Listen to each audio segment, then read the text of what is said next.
Kumusta mga brad? Marami nga po ang nagsasabi na simula nung dumating ang Honda Winner X dito sa Pilipinas, marami daw ang naging bitter. Lahat na lang daw kasi ng underbone kinukumpara sa kanya. Sabi nga ng iba, forma lang naman daw ang meron sa kanya. Pagdating na daw sa karera, sisibakin lang daw siya. Ganyan nga po yung sinasabi ng ibang mga naka-underbone. Kumbaga kahit ano daw ang gawin ng Honda Winner X, sila pa rin daw ang hari. Kaso lang karamihan naman doon sa mga nagsabing sila ang hari, ayun, nayari.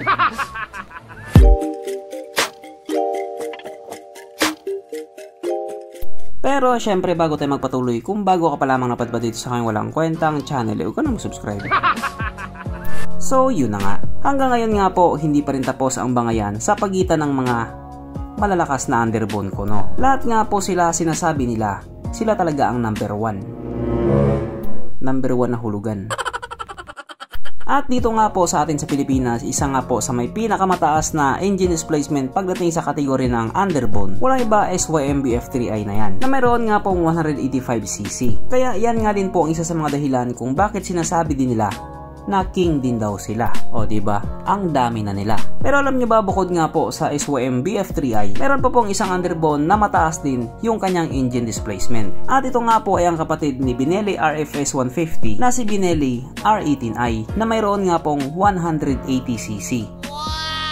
Alam ko karamihan sa inyo hindi talaga familiar sa motor na ito at hindi ko po kayo masisi doon.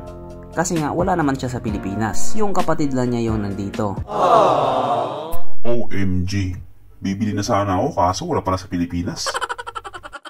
Noong nilabas nga po ang motor na ito doon sa Malaysia noong April or May 2021, marami talagang nagsabi na ito na daw ang tatapos sa paghahari ng Raider 150 or Raider 150 Fi. Kasi nga daw bali-balita dati na napakalakas daw ng super underbone na ito. Hindi, wow. Pero syempre hindi naman natinag yung mga naka-Raider 150 Fi doon. Mas na-excite pa nga sila. Kasi kahit ano pa daw ang itapat sa kanila, kakainin lang daw nila. Patay gutom. Kaya dahil dyan, pag-usapan na lamang natin kung ano nga ba meron sa motor na ito at kung gaano nga ba talaga siya kaganda. So ito nga po ang tinaguri ang super underbone ng Benelli na R18i na mayroong 174 cubic centimeter engine displacement, 4-stroke single cylinder, single overhead cam with 4 bulbs, naka-electronic fuel injected at syempre ito po ay naka-liquid cooled. Kaya hindi po siya panis sa Honda Click 125. Ang kanyang operation ratio 11.3:1. Pagdating naman po sa kanyang power, ito po ay mayroong 18 horsepower, 9,500 RPM, 15.1 Nm of torque at 7,000 RPM. Na ayon nga po sa mga taong nakagamit sa motor na ito pa yung kahit tumakbo sa bilis ng 140 km/h. Pero kung sakaling ilabas na sa Pilipinas yan, panigurado aabot ng 160 kph yan. Syempre, ibang usapan na kapag Pinoy na nakasampa.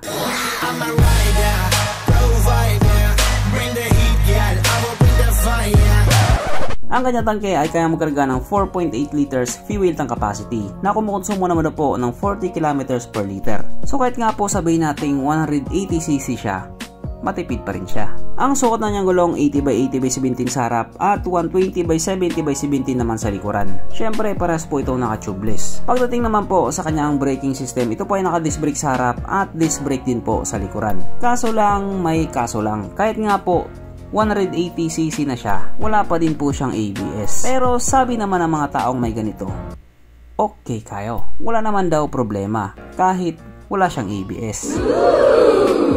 Ang kanyang seat height ay may taas sa 787mm at 145mm naman ang kanyang ground clearance. At ang motor nga po na ito ay may kabuuang bigat na 126 kg. So para nga po sa isang 180cc na underbone, sakto lang din yung bigat niya. At syempre ito nga po ay naka 6-speed transmission. Mapunta naman po tayo sa iba pa niyang mga features. So ang mga ilaw nga po sa motor na ito, naka full LED na po.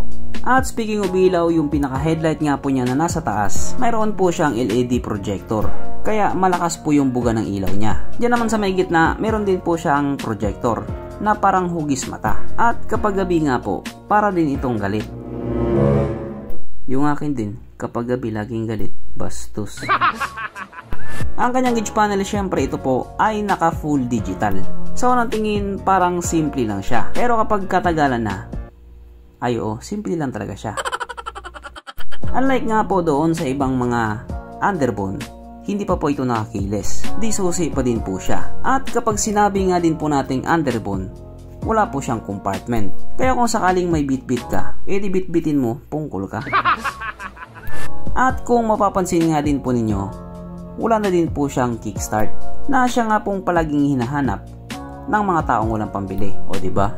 Matindi. At pagdating naman po sa kanyang pormahan, panigurado hati-hati na naman ang opinyon ng mga tao dito. Yung iba sasabihin talaga nila na pangit ito. Sabi nga po ng ibang kakilala ko, parang pangbakla daw ang motor na ito. Hindi ko alam kung bakit nila nasabi yon. Siguro opinion lang nila yon. At panigurado may mga tao din talaga na magsasabi na napakagwapo ng motor na ito. Kaya kung pagtatalunan pa natin yung itsura niya kung gwapo ba o hindi, malamang abutin tayo ng 18. Siyam-siyam ba?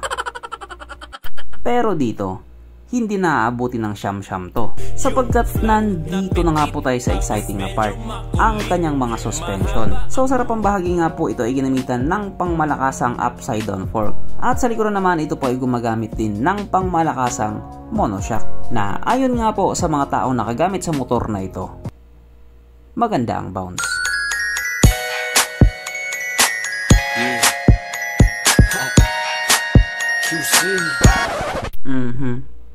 Panigurado, wala na namang nalungkot. At dahil wala nga pong nalungkot, alamin na pa natin kung present nga ba sa motor na ito yung tatlong pinaka-importanting features. So, una na nga po dito ang kanyang lagayan ng istalyon. At good news mga brad, meron siyang ganun. Meron siyang lagayan ng istalyon. Kaso lang, wala po siyang sabitan ng pulutan. At oras na nga po para sa ating Red Horse check, ang pinaka-importanting feature sa isang motor.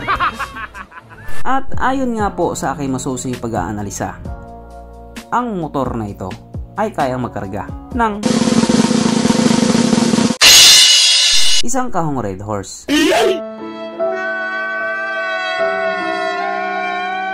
So therefore ang motor na ito ay hindi pala recommended. Kaya pala, yun palang dahilan. At regarding naman po sa kanyang presyo doon nga po sa Malaysia, ito nga po ay nagkakalaga ng 7,999 Malaysian Ringgit. Na kung i-convert nga po natin into Philippine Peso, ito po ay papatak ng 94,000 pesos.